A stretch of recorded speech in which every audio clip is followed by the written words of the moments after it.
Welcome to SportsBeat KC, the Kansas City Star's daily sports podcast. It's Tuesday, October 26th, and I'm Blair Kirchhoff. Sporting Kansas City won a playoff-like game at the Seattle Sounders on Saturday and closed the gap on first place Seattle in the MLS Western Conference race. That game was intense, so much so that goalkeeper Tim Melia body slammed a Seattle player who was, let's say, entering his space. Sporting wound up winning 2-1 on Johnny Russell's goal, a goal that finished a tremendous possession and included more than 30 passes. We talk about that game, plus KC NWSL continuing its non-losing ways at Legends Field, and I get Shaun's impression of the Kansas City visit of FIFA World Cup officials last week. Let's get started. Tell you what, Shaun, that game on Saturday night felt like a playoff game. Sporting Kansas City and the Seattle Sounders. It did. It was a regular season playoff game, but you know that's kind of what you get between these top teams at the end of the season, battling for number one season in the West. Those two teams are battling for. So yeah, exciting. And so Kansas City wins 2-1 and moves within a couple of points of Seattle for the top spot. Of course, we'll get into this in a little bit down the road here, but the team's chasing both of those, both of them. So a lot left to be determined in the Western Conference seeding for the postseason. But let's dig into the game a little bit. The Sporting takes the early lead, and I thought for a while we just might have a 1-0 game. It was kind of playing out that way, but Seattle gets it tied up, and then we've spent all season talking about Daniel Salloi, and deservedly so, an MVP candidate. But at least for the month of October, Sporting Kansas City has a different MVP candidate, does it not? Yeah, Johnny Russell. I think you look at the season as a whole. Obviously, it's still going to be Daniel at the forefront, and he's still at the forefront of MVP standings. But yeah, now I guess we should say as well that Salloi was injured for the Seattle game. Yep. Yeah, turns his ankle against the Whitecaps. And it's, the captain himself, Johnny Russell, now scores in 7 straight games. I feel like we're chatting to the guy after every single game because he scores a goal. And comes up big again. Sporting KC, one shot the whole second half. It's Mr. Johnny Russell, and it's a goal to win at 2-1. One shot, and yet how many passes were strung together on that possession to produce that one shot? Don't quote me exactly, but I want to say 34, 35. Incredible. I saw a accelerated version of it on social media.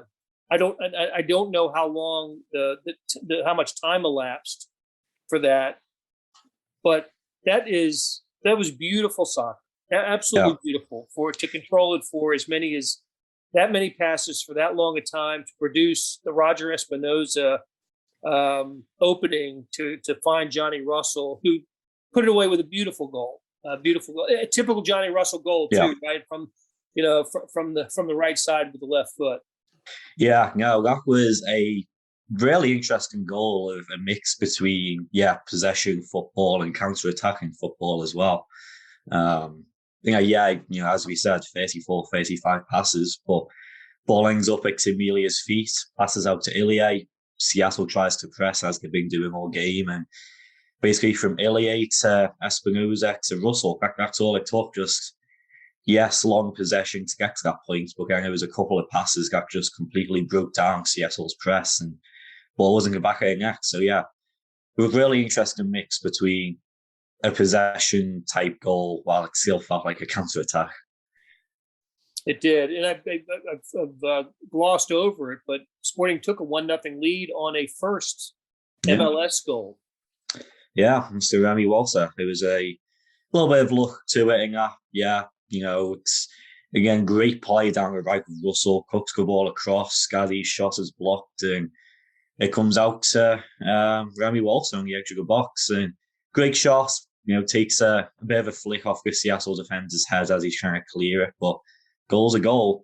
And it's actually the exact kind of start you need when you travel to Seattle, because if you let Seattle dictate the tempo and dictate the game like it is in the second half, most teams don't stand a chance. So grabbing that first goal and then just, like we were saying, second half, Seattle was certainly the team that looked more like scoring, but just one chance to take it and holds on tight. So, great game as a whole. Again, definitely Park struck the second half. It was rough, but good game. Hey, remind me how Remy came to Kansas City. He's spent almost his entire career in his native France, French pro leagues. Yeah, I'll probably butcher this, but I believe it was Nice. I think that's how you say it. Yep. But yeah, he spent most of his time out playing in, he says in his Nice of France, pulling up his wiki now to see where he was before. Yeah, so Yangsty, I'm saying in Nice, and then did spend a little bit of time out in, I believe, Turkey, but only played 9 games there.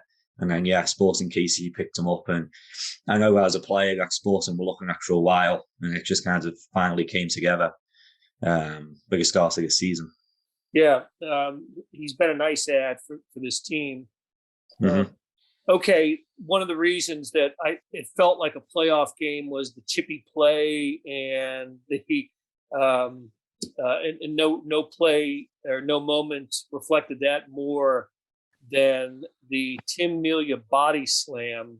And I got to tell you, I love that. I love seeing that. I know if you're a Seattle fan, you're furious at seeing it, but let's just set it up for us, Shaun. How did it come to pass that Tim Melia hoisted? I forget his name. Christian Roldan.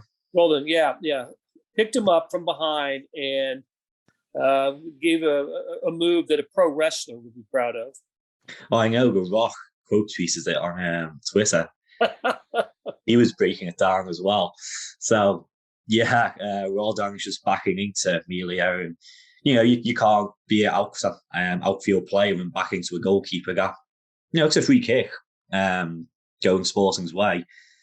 But then Melia gets his arm around Roldan and pretty much pulls him back and slams him down to the ground. And I watched that. I was like, yep, that's a red card. No idea how he got away with it, but I think that's the nature of these playoff field kind of games. And, fair play, I guess, to the referee for controlling the situation, just giving out a couple of yellow cards. But I thought he was sent off for sure. Well, was an official? Did you see on a replay that was an official looking at it? Is it one of those deals where could they have gone to a review of that if they'd wanted to? Yeah, it could have. Again, but part of VAR is any egregious play or an error that the referee misses, and you'll see stuff like when elbows get thrown and stuff, and the referee might not see an elbow, they go to VAR, give the red card. Same kind of deal. Obviously, it was pretty hard for the referee to miss this instance, but he could have taken a second look and turned it into a red card, but they just stuck with yellows for Melia. And then you have a Roldan brother, Christian's brother, I'm forgetting his first name. But he got pretty angry and started pushing Melia too, so it was a bit of a mess. Well, do these teams don't play again in the regular season, do they? No, that was the third time this season. Twice in Seattle, one time here. They should be done, but as long as Sporting and Seattle, of course, can keep their heads in the playoffs, wouldn't be surprised to see these two teams in a conference final in about a little bit more than a month's time now. Right, and didn't the visiting team win each game? Yeah. So 3-1. Their first game in Seattle, 3-1 Sporting, and then 2-1, 2-1. So it's Seattle. Well, I guess whoever has the higher seed, if it's Sporting, if it's Seattle, your road team might feel like you have a bit of an advantage there. Right. All right, so I'm hustling to call up the MLS standings here. Table, as you might call it. But So with the win, the Sporting obviously picked up 3, and they came into the game down 5 to Seattle. So I'm in the East. I need to be in the West. So now I'm in the West. Seattle leads with 58 points. Sporting with 1 fewer game at 55. Colorado also 1 fewer game. I'm sorry, one more game than Sporting at 55 as well. So Sporting actually needed to win this game to stay in second place. I mean, Colorado's been playing well, and whenever we talk about the top of the West, we've been talking about Seattle and Kansas City all year. Colorado is having a terrific season. Yeah, no, we are. They've been just kind of floating behind the 2 teams all season. They've pulled away from the teams below them, basically Portland through Laws, LAFC, 5 points separating 4th to 9th. So Colorado can kind of not worry so much about that playoff battle. Their battle is now just trying to cling on to Sporting and Seattle. And they're right there in the race. Like you said, Blair, we've been chatting about Seattle and Sporting the whole time. Colorado's sneaking about. And I think a big part of it is, this is a team that with Robin Fraser as the head coach, he come in the last couple of years, he's done a great job. And the team itself, they have a lot of good veterans, whether it's Yarber and goal, Jack Price, Kellen Acosta's out there. They've got a lot of players who have now been around the system for a while. And they're becoming a threat, and I think that's only going to continue, obviously the rest of this season, next season going forward. All right, so what do we got coming up for Sporting? For Sporting, we now have Wednesday night against LA Galaxy, which is here. And I believe Portland, Seattle, LAFC on Tuesday. So if LAFC beats, which I mean, it's in LA, so it's absolutely a possibility. And then Sporting manages to beat LA Galaxy, Sporting could find himself in first place on goal difference by the end of the week, but we'll see. Yeah, and by the way, with the win on Saturday, Sporting clinched a playoff spot. Not should not dismiss that. I mean, they were heading toward the playoffs all season with this team, but you've got to stop and appreciate the accomplishments when they occur, and one occurred on Saturday. Exactly, and now Sporting has the little X next to their name on Twitter, so everyone knows. That's right. That's right. Qualified for the postseason. Hey, there is just a couple of personnel pieces of news I wanted to ask you about. Alan Pulido, when are we going to see him, or are we going to see him again this year? Feels like last year, doesn't it, Blair? Yep. Yeah, I know he picked up an injury earlier this season when he was actually with the Mexican national team. And it's again all year he's fighting back for fitness, and earlier this month even it was he played 15 minutes, can play 30 minutes, and we were like he'll be up to speed by the playoffs, and then he gets surgery to clean some stuff up in his knee is what we were told. Vermeesa said he thinks that Pulido will be involved, but he doesn't know to what extent and what games. They played well without him, but they're a better team with him. I think he's sensational. Yeah, he is, and I think he's been gone for such long stretches. Oftentimes if a team loses their best player, things can kind of go a bit sideways. Sporting have played without him so much anyway. He just kind of, when he plays, it's a bonus. When he doesn't, it's almost become the norm these past 2 years. True. And Shallowy's injury came as a bit of a surprise, did it not? Yeah. We didn't hear anything about it after the Vancouver game, and oftentimes with press conferences and whatnot, we'll just ask about the health of the team. Might be me, might be Fad, I don't know. But no one asked heading into this game. We just assumed everything was all normal, and then the injury report comes out, and Daniel's listed as questionable. And Peter says after the game it was turned his ankle, so he's day-to-day. So it's nothing serious, but whether he's back for the Galaxy on Wednesday will remain to be seen. So, well, and certainly And Johnny Russell's one of several who's just stepped it up big time. Well, he's just been Mr. Consistency. It's been amazing to see. So, okay. Hey, Shaun, let's take a break here. And when we come back, we're going to pick it up and talk KC NWSL. And I wanted to get your impressions of the World Cup presentation in Kansas City last week. Howdy. Hey, it's Blair. We have a special subscription offer for SportsBeat KC listeners, unlimited digital access to the Kansas City Star's award-winning sports coverage. Sign up now for 1 year of Sports Pass for access to all the sports news, features, and columns presented on the kansascity.com site, and it's only $30. That's a 40% savings off our regular rate. Your subscription will automatically renew after the initial term at $50 unless you tell us to cancel. Your subscription helps support the sports coverage of kansascity.com and the Kansas City Star, and that support has never been more important. Please visit kansascity.com/SportsBeatKC offer to get this special offer. And as always, thanks for listening. We're back with Shaun Goodwin talking soccer, and KC NWSL just keeps it going at home. Listen, not that Legends Field is the most ideal venue for soccer. It is a baseball stadium first, always has been. I think that we're going to see KC NWSL in its own stadium at some point, but they are turning it into a place where they protect. They protect their home, and it's terrific to see. The team is playing much better over the last couple of months, but a big reason for that is because they are playing so well at home. I'd like to see them do something on the road, but hey, I'll take this for them at this point. Yeah, I mean, you got to start somewhere, right? So they lost to Chicago last week, 9 days ago now. Got confirmed.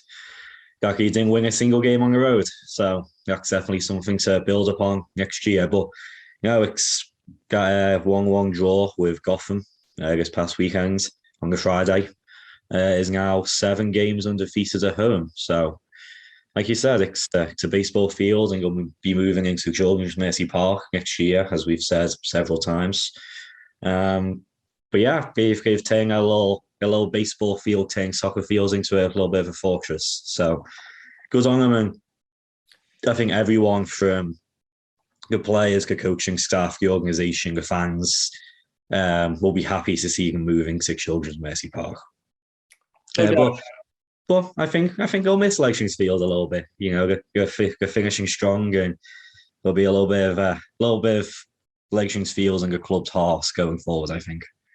You kind of get that corner view from the press box, don't you? You're in the you're not behind, you're not on the side, you're just tucked in the corner, which is actually not a bad vantage point.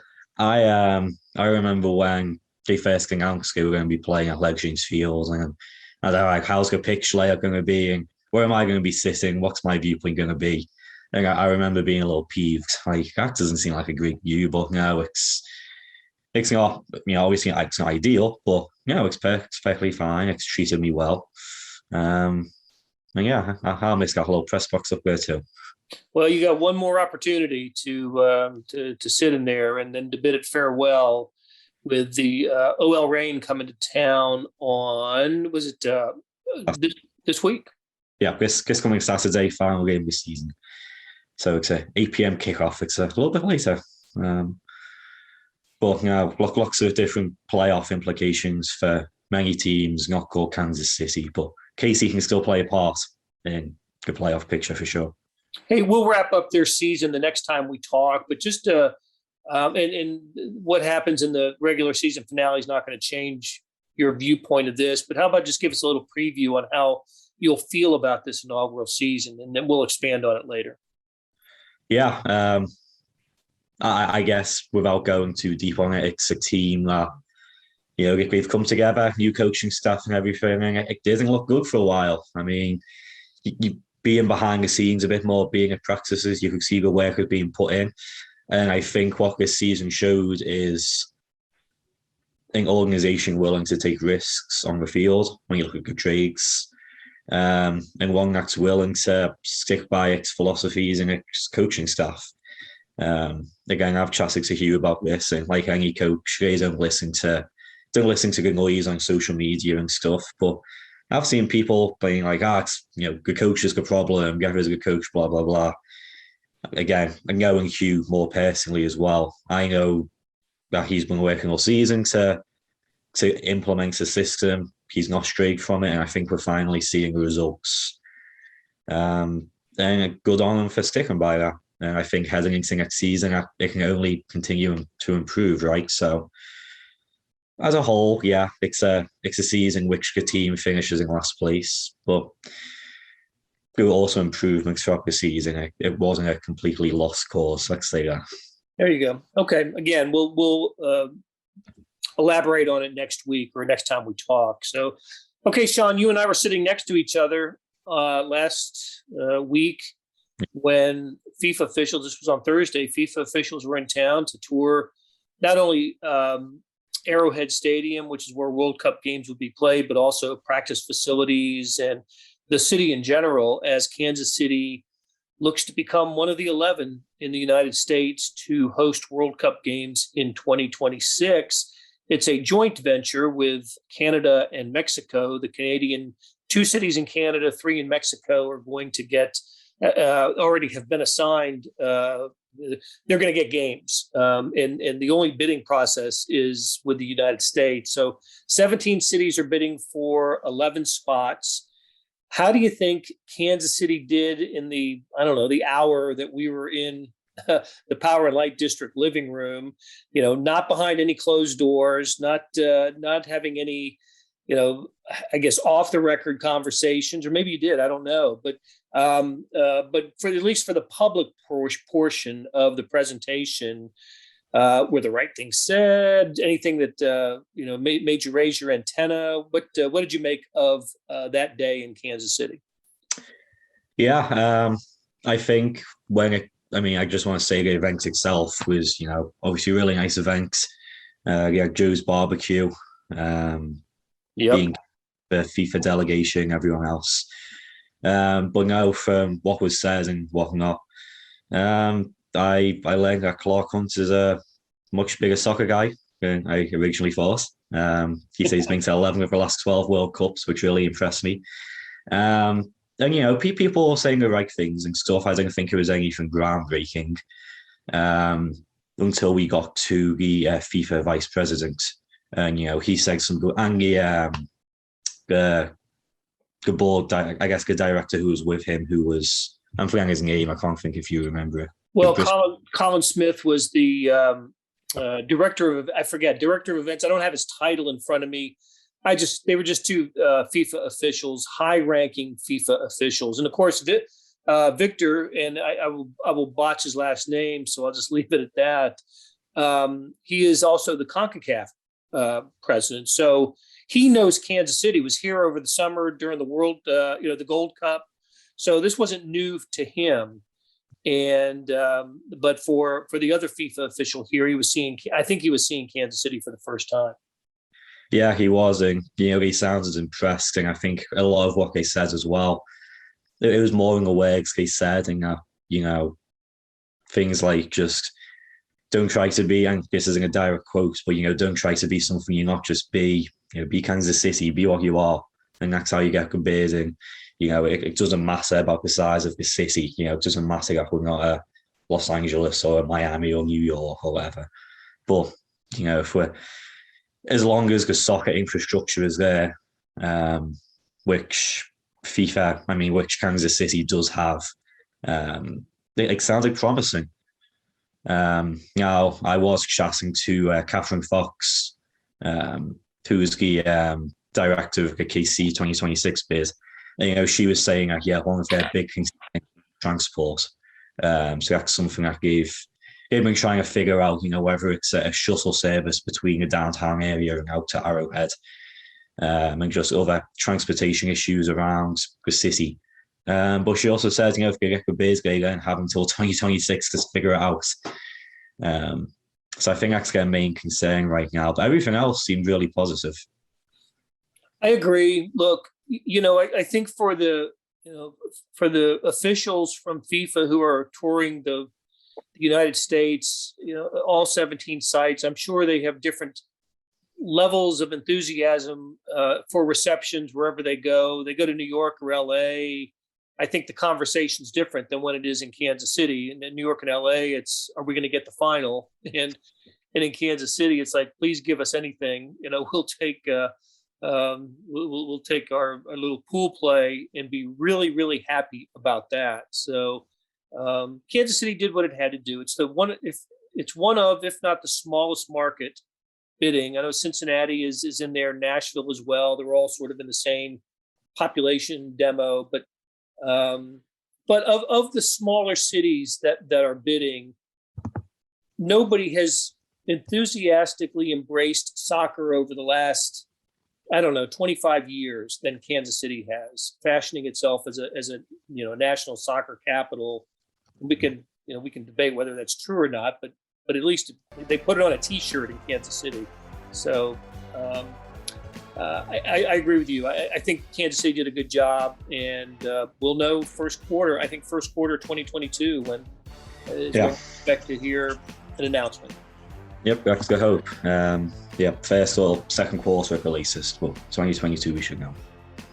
All right, Shaun. Always enjoy these weekly catch-ups with you talking soccer, and we will do it again soon. Yes, thank you, Blair. That'll do it for today. Thanks to our SportsBeat KC production staff of Beth Welsh, Monty Davis, Jeff Rosen, and Chris Fickett. Tip of the cap to Shaun Goodwin for stopping by and talking Sporting Kansas City and KC NWSL. Links to stories about the teams can be found in the show notes and on kansascity.com. So let's talk about the morning sports edition. If you're not seeing it, you're really missing out. On kansascity.com, go to the Stars e-edition. That's a replica of the printed newspaper on your screen that comes with your digital subscription. Well, now there's an updated sports section produced separately that goes along with it. When you open the e-edition, there's a box in the upper right-hand corner that says All Editions. Click on that, and you can access about, 15, 20, 25, 30, up to 50 pages of sports.